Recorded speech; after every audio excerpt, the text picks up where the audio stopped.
क्या कारण थे? सर फिर संथालों द्वारा ब्रिटिश शासन के विरुद्ध विद्रोह के क्या कारण थे? आप जानते हैं कि पहले जो संथाल आदर्श बासिंदे लग रहे थे अंग्रेजों को, वही संथाल इन ब्रिटिश लोगों के विरुद्ध विद्रोह कर दिए। और इसके पीछे कारण ये था कि पहले जो दाविनी को अर्थात 1832 में सरकारी जमीन घोषित कर दिया था अंग्रेजों ने इन संथालों के लिए, जहां पर बसाया था, वही जमीन को वापस पुनः लेना प्रारंभ कर दिए थे अंग्रेज। और कर भी, राजस्व की राशि भी अधिक लगा दी थी उन जमीन पर, तो जिस कारण से वो संथाल लोग इस टैक्स को नहीं चुका पा रहे थे। इसके अलावा जो वहाँ के साहूकार थे, वे भी बहुत ऊंचे दर पर ऋण दे रहे थे, जिस कारण से ये संथाल ऋण लेने में सक्षम नहीं थे, क्योंकि चुकाना भी पड़ता ना ब्याज, तो सक्षम नहीं थे।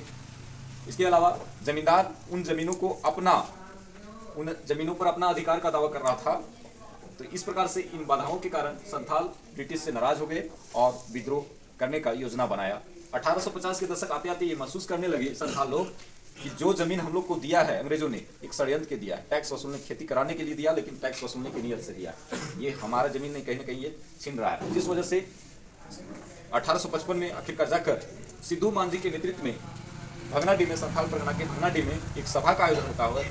उसमें 10,000 के आसपास संथाल लोग जमा होते हैं और भगनाडीह में सिद्धू मांझी के नेतृत्व में और उनके भाई कान्हू, चांद, भैरव और उनकी बहनें फुलो जानू होती हैं।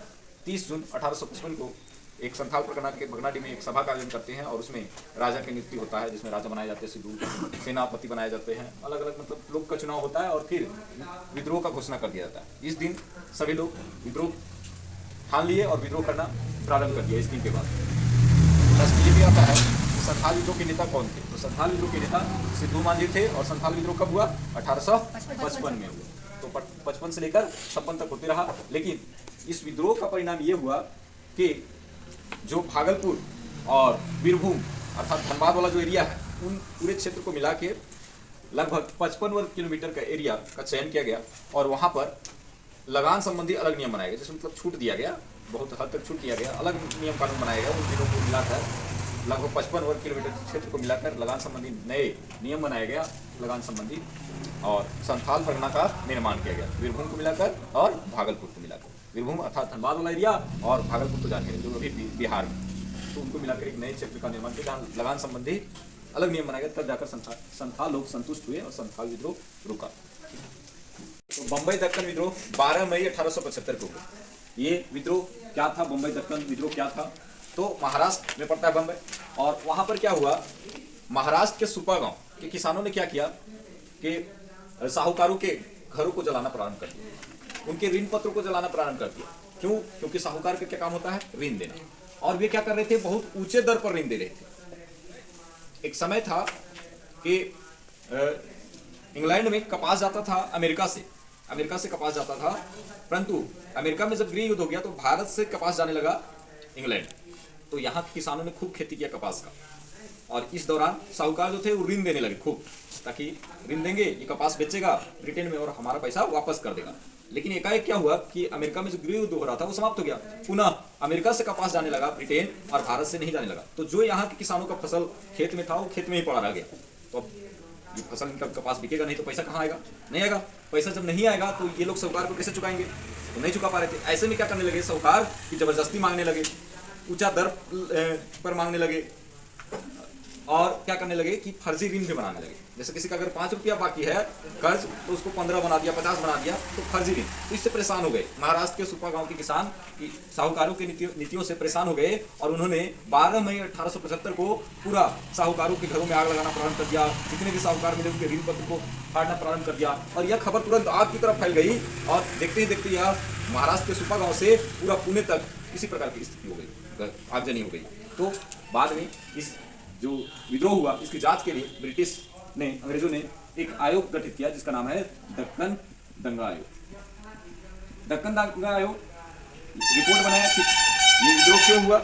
उस रिपोर्ट को ब्रिटिश संसद में 1878 में प्रस्तुत किया, और इस रिपोर्ट में ये बात उभर कर सामने आई कि जो दक्कन दंगा आयोग हुआ है, ये बम्बई दक्कन विद्रोह जो हुआ है, उसमें अंग्रेजों की कोई गलती नहीं है, बल्कि गलती किसकी है? साहूकारों की गलती है। इसीलिए विद्रोह हुआ, क्योंकि वे लोग ऋण बहुत ज्यादा मांग रहे थे और जबरदस्ती कर रहे थे, छोटा मोटा ऋण बना रहे थे, है ना, झूठ मूठ का अंगूठा लगवा ले रहे थे कि आपका इतना ऋण है। पढ़े लिखे लोग उतना नहीं होते थे, इन वजह से ये विद्रोह हुआ था, दक्कन दंगा, बम्बई दक्कन विद्रोह हुआ था और इसकी जांच के लिए दक्कन दंगा आयोग से आप क्या समझते हैं?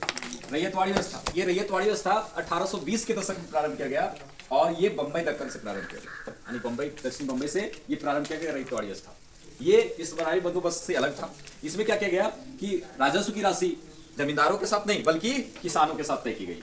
इसमें प्रत्येक किसान के क्षमता का भी आकलन किया गया कि कौन किसान कितना चुका सकता है। इसके अलावा भिन्न भिन्न प्रकार की भूमि का भी आकलन किया गया कि कौन से जमीन से कितना उपज होगा, उसका वार्षिक औसत अनुमान लगाया गया, कौन सा जमीन से कितना उपज होगा। उस आधार पर आकलन किया गया किससे कितना, किस जमीन से कितना उपज होगा, किस किसान के पास कितना जमीन है, कौन किसान कितना चुका सकता है। ये सारा आकलन करने के बाद एक अनुपात निर्धारित किया गया कि ये किसान इतना चुकाएगा, दूसरा किसान इतना चुकाएगा, सी किसान इतना चुकाएगा, डी किसान इतना चुकाएगा, फिक्स कर दिया गया।